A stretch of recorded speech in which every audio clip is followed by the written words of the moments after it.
Zena, where are all the good guys at? Looks like we're going to be alone for the holidays again. If you want more tips on how to take charge of your love life, hit the subscribe button and the notification bell. So the holidays can bring up a lot of emotion and it can bring up triggers, right? So we want to make sure that you are grounded and you feel emotionally strong before you enter the family war zone.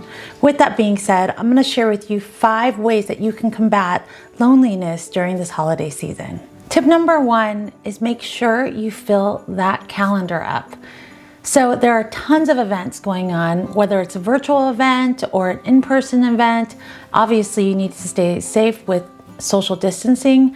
The goal here is to make sure that you are taking your time and filling up that calendar. So it's important to go out and search online what's going on, even if that means going to an outdoor event, even by yourself. Being around other people allows you to feel like you're not at home alone. One of the biggest mistakes is waiting till it's too late, when you don't have that emotional energy to actually put yourself out there.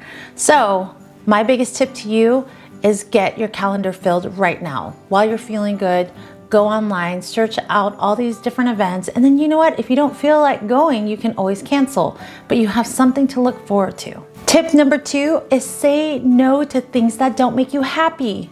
I know it sounds so simple, but those of you out there that are people pleasers, you have a tendency to say yes to everything without really thinking it through. It's important during this holiday season that you conserve your energy for you and make sure that you come out the best in this situation. When someone asks you for a favor, the best response is, "Thank you so much for thinking of me. Let me see if I can actually fit that in my schedule and I'll get back to you." Most importantly, process, check in with yourself. Do I want to do this? Does this feel good to me? Does this feel like it would actually bring me joy? And if you can answer yes to any of those questions, then say no. Tip number 3 is to make a connection. It's so important right now more than ever for you to set up the calls with your friends, whether it be Zoom or telephone, whether it be going to a community event in your area or a religious event. The point is you need to get out and meet people. You can connect through Zoom, you can connect 6 feet apart outside, you can do a picnic. There's so many ways for you to connect with other people. Also, I will tell you, I actually discovered Airbnb experiences. I'm gonna leave the link below for you. It is so freaking cool. You get to connect with people all around the world for a virtual experience. I'm actually doing an Airbnb experience called Sangria and Secrets with drag queens. It's gonna be so fun. There's gonna be 30 of us from all around the world. For those of you that love to travel like I do, I miss meeting new people. I miss getting into new cultures and experiences. This is a way to see the world from the comfort of my own home. Tip number 4 is an obvious one. You need self-care. Whether it be meditating, getting a massage, going out for a nature walk, doing the things that make you happy, right? And centering you. Making me time is really important. Why? Because you can't hold space for other people unless you start with yourself first.